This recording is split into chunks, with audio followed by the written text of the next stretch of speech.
Hello Facebook and YouTube followers, this is Halfman Halfcichlid. Have you lost expensive and prized cichlids from Malawi Bloat? Have you struggled with how to prevent, to diagnose, and treat this dreaded disease? Follow me to take advantage of what I and my colleagues have learned on my 28-year journey in preventing this terrible and more likely than not fatal disease.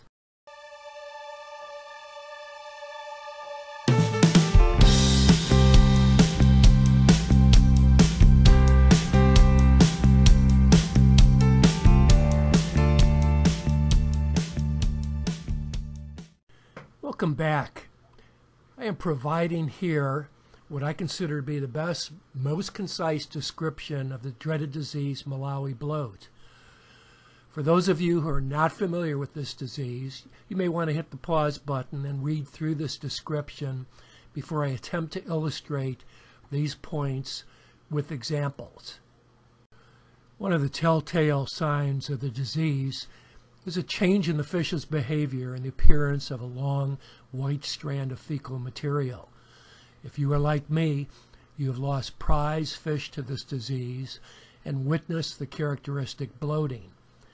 Some species of fish are more prone to the disease, such as the Tropheus genus of Lake Tanganyika. The signs aren't just bloating, but also include fish becoming and looking quite emaciated. It also affects fish that originate beyond the Rift Valley lakes of Africa and include New World species like angels and discus. I'm now going to provide background information on my journey to curb and eventually prevent and eradicate this disease through my 1,200 gallons of mainly cichlid aquariums in my fish room. The timeline for this journey has been long. It's lasted 28 years. The early years were particularly painful when I lost quite a few show specimen Mbuna to this dreaded disease.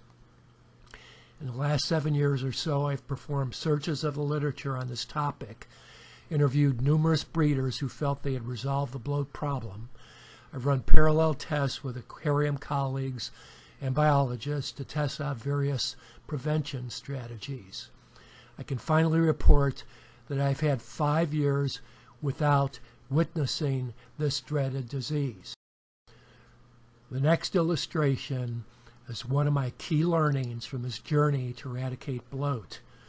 You must focus on prevention strategies because, as this funnel demonstrates, by the time you have diagnosed the disease and have to treat it, your options have narrowed, and generally the loss of your infected fish is the most likely outcome. My success in treatment was less than 1 in 10 fish when this disease raised its ugly head years ago. The prevention strategies I have implemented to prevent bloat include things I do in the areas of diet, water quality, stress reduction, the addition of Epsom salts, and an anti-parasitic medication, metronidazole. With the focus on prevention, I will not spend any additional time on diagnosis, nor will I spend any additional time on treatment. There are various treatment methods available on other YouTube videos if you are unlucky enough to find yourself in this situation. But before we proceed, I want to familiarize you with the parasite that is generally blamed for the majority of the cases of bloat, Hexameta.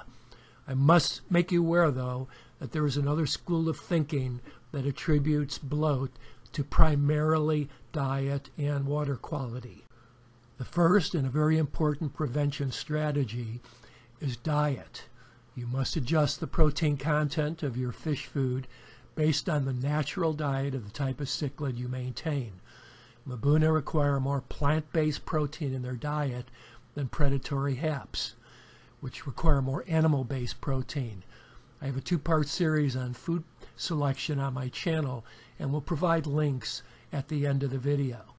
Krill is not found in Lake Malawi, and the exoskeleton or shell of the whole krill can irritate the intestinal lining of your fish and, in my experience, increase the incidence of bloat. Fish food manufacturers generally use a ground-up krill in manufacturing their foods, which is less harmful, but I nonetheless try to maximize the amount of fish-based proteins in my food selection and minimize the amount of krill. A quick summary on food strategies to prevent bloat.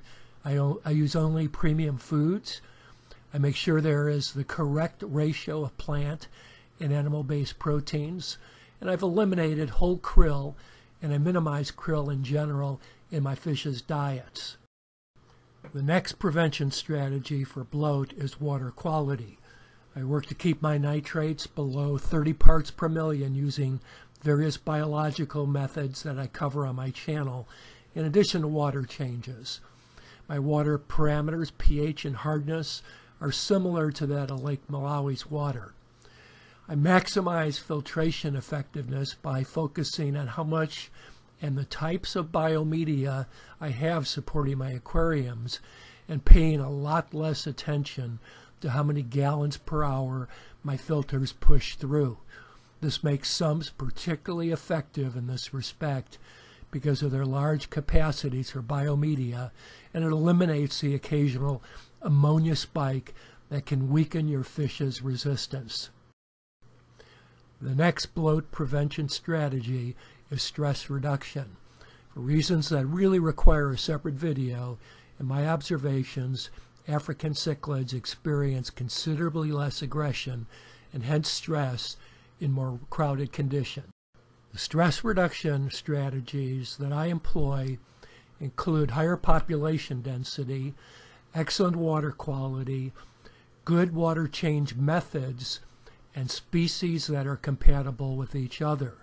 For example, don't mix predator haps with Mbuna, since the former prey on Mbuna in their natural habitats. A comment on good water change methods. Unless one has a technique worked out that minimizes temperature and water chemistry changes and general disruptions to their environment, as well as chloramine exposure, water changes can be very stressful to your fish. Moving on, I do add Epsom salts to my African cichlid aquariums, which serves as both a diuretic, eliminating excess body fluids, and as a laxative, so as to not invite the arrival of bloat with a swollen digestive or urinary tract. I add Epsom salts at the rate of 1 cup per 100 gallons of water. A very important bloat prevention strategy is the addition of an antiparasitic on a preventative basis. Metronidazole, or Metro for short, is available as a standalone powder or commercially available with the Metro already added to cichlid foods in precise quantities. A note of caution: I recommend not handling the Metro because of the dangers associated with skin contact and breathing the powder. I do recommend buying commercially available foods, which drastically reduce the risk of over or underdosing your prize fish and eliminating the risk of handling this dangerous powder. So in summary on the Metro, there are pre-made foods available, which I highly recommend, Ken's, NLS, and others. And in the case of Ken's, what I do is I feed my fish the Metro-infused pellets 3 days per month. My sincere thank you for following this long and detailed video. I hope you too can eliminate bloat from your fish room. Please comment, subscribe, and rate.